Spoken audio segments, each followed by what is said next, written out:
핀란드 30대 여성 총리가 최근 한국으로부터 한국산 무기를 대규모 사들이더니 러시아를 향해 폭탄 발표를 해 난리가 났습니다. 지난 수세기 동안 단 한 번도 이렇게 중대한 결정을 내린 적 없던 대표적인 중립국. 핀란드가 한국산 무기로 무장한 뒤에 러시아에 폭탄 발표를 한 것이라 한국에서뿐만 아니라 전 세계 주요 언론들이 앞다퉈 긴급 속보로 보도하고 있는데요. 일각에서는 중립국의 폭탄 발표로 인해 러시아가 조만간 우크라이나를 완전히 포기하고 일본 침공을 시작할 것이라 전해 일본은 초비상 사태에 빠져버렸습니다.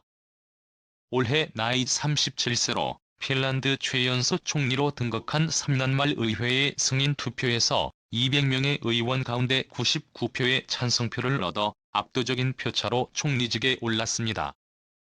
핀란드에서 세 번째 여성 총리이자 전 세계 최연소 총리로 등극했죠.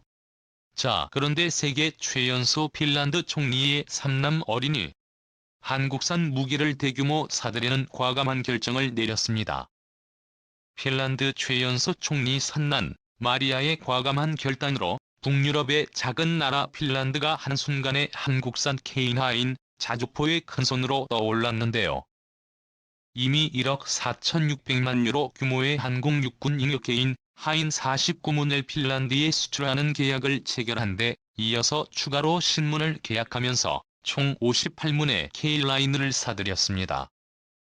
육군 전문 매체 아미르 레크레이션.com은 22일 안티코르크코는 핀란드 국방부 장관이 국방군에 올해 K9 현자주포 5문 조달안을 승인하고 내년에 5문을 추가로 조달하도록 핀란드 국방군 군사령부에 지시했다고 보도했습니다. K9 자주포는 한화디펜스의 옛 삼성 테크윈이죠. 그리고 국방과학연구소가 1998년 국내 기술로 독자 개발한 자주포입니다.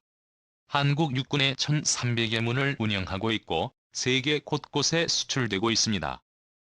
2001년 터키에 280여 대에 첫 수출된 이후 폴란드, 노르웨이, 에스토니아, 호주 등에 수출돼 있습니다. 스톡홀름 국제평화연구소에 따르면 2000년에서 2017년 사이에 세계 자주포 수출 시장에서 K9 자주포가 48%를 차지한 것으로 나타났습니다.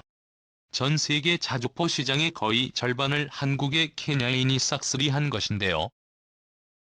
세계 언론들의 특히 이번 핀란드의 한국산 무기 구매를 대대적으로 보도하고 있는 이유는 핀란드가 수세기 동안 대표적인 중립국이었기 때문이었습니다. 많은 분들의 핀란드 하면 떠올리는 대표적인 것이 바로 자일리톨. 과거 핀란드 할아버지가 잘했다는 의미의 휘와 귀의 발을 외치는 자일리톨 금 광고가 있었습니다. 핀란드인들은 자기 전에 자일리톨을 먹어치워 질환을 예방한다는 광고는 큰 인기를 끌었습니다. 하지만 사실 핀란드는 자일리톨만 만드는 나라가 아닙니다. 몰락하기는 했지만 노키아라는 기업 역시 핀란드의 대명사로 통합니다. 노키아는 한때 세계 휴대전화 시장의 40%를 장악했던 글로벌 통신 솔루션 기업입니다. 노키아가 핀란드 국내 총생산 GDP의 23%까지 담당했다고 하니 노키아가 핀란드 경제에서 차지하는 비중이 상당했음을 가능케 합니다. 핀란드는 한국과는 전혀 특별한 인연도 없었고 무역도 거의 하지 않았는데 핀란드가 한국산 무기를 도입하도록 특별한 외교 관계를 만든 이가 바로 김대중 전 대통령이었습니다. 김대중 대통령과 당시 타르야, 카리나 할로넨 대통령 간 정상회담을 계기로 양국 대통령의 국빈 방문이 이루어졌고 이후 수년 뒤에 핀란드 수도 헬싱키와 인천 간 직항공편도 만들어졌습니다. 곧 최근 놀라운 기적이 만들어졌는데요. 당초 네덜란드로부터 자주포를 사려고 했던 핀란드에 독일제와 미국제 자주포를 함께 고민하고 있던 핀란드가 갑자기 돌변해 한국산 K9 자주포에 올인하기로 결정한 것입니다. 징병제를 택하고 있는 핀란드 입장에서는 단기간 근무하는 장병들도 운영할 수 있도록 조작이 쉬운 장비여야 했을 뿐만 아니라 성능은 미국이나 독일제보다 뛰어난데 가격은 더 저렴하기 때문에 한국산을 택하지 않을 수 없었다는 것이 핀란드 언론들의 설명입니다. 이후 최근 핀란드 최연소 여성 총리는 한국산 무기를 더 공격적으로 구입했고 결국 푸틴을 향해 폭탄 발표를 해버렸습니다.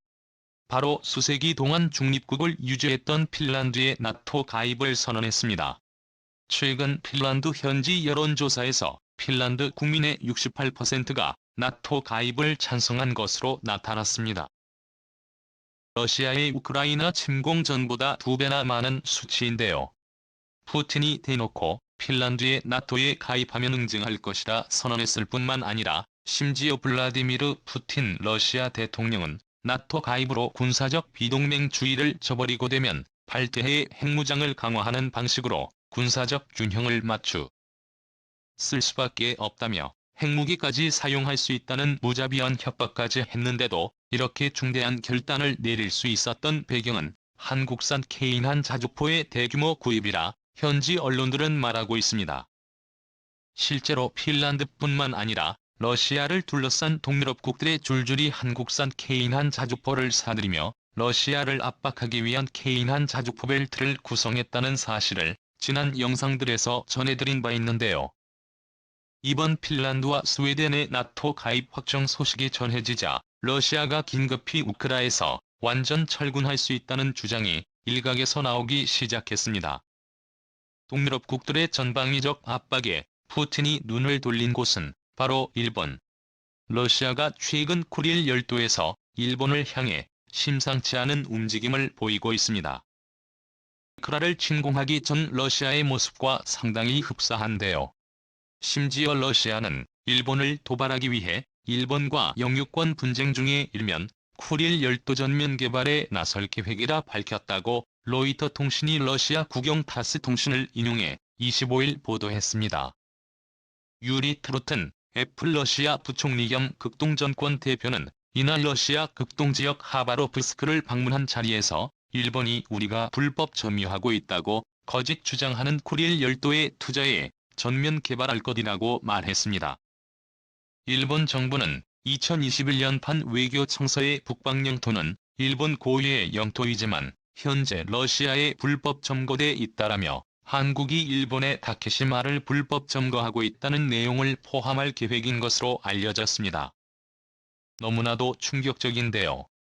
그동안에는 러시아가 일본을 향해 말로만 보복할 것이라고 했지 실질적인 위협은 가하지 않았는데 이번에는 실행으로 옮기고 있어 일본은 초긴장 상태에 빠졌습니다. 이 일본 총리가 조만간 한국의 고위급 인사를 파견해 도움을 요청할 수도 있을 것으로 전해지고 있는데요. 하지만 일본 언론들은 전혀 도움을 요청하는 태도를 보이지 않고 있습니다. 오히려 말도 안 되는 내용들로 한국을 도발하고 있는데요. 일본의 산케이는 한국은 우크라이나 인권엔 둔감하면서 일본에만 과민 반응하고 있다라며 볼로디미르 젤렌스키 우크라 대통령의 한국 국회 화상연설 때 참석자가 적었던 것을 아직까지 꼬투리 잡아 물어뜯고 있습니다. 산케이는 북한의 침공으로 시작된 한국전쟁에서 전쟁 피해를 체험하고 일본과의 과거사에 관련된 인권 문제에 과민 반응을 보이고 있는 한국이지만 현재 진행되고 있는 타국에서의 침략이나 인권 유린에는 애처로울 정도로 반응이 둔하고 차갑다. 라고 보도합니다. 도움을 요청하는 태도라고는 눈을 씻고 찾아봐도 찾을 수 없습니다. 이웃 국가를 상대로 최악의 외교행보를 보이고 있는 일본. 일본의 경제 석학 노구치 유키오 국립 히토스바시 대학 명예교수는 한국과 일본에 대해 이렇게 말했습니다. 임금 생산성도 지표에서 일본은 이미 한국에 추월당했다. 가장 기본적 지표인 1인당 국내 총생산까지 밀린다면 일본은 경제적 풍요를 나타내는 거의 모든 수치에서 한국에 뒤지게 된다. 동시에 선진 주요 7개국 G7 중 가장 가난한 나라로 추락하게 된다. 올해 일본은 한국에 완전히 추월당할 것이다. 라고 말이죠.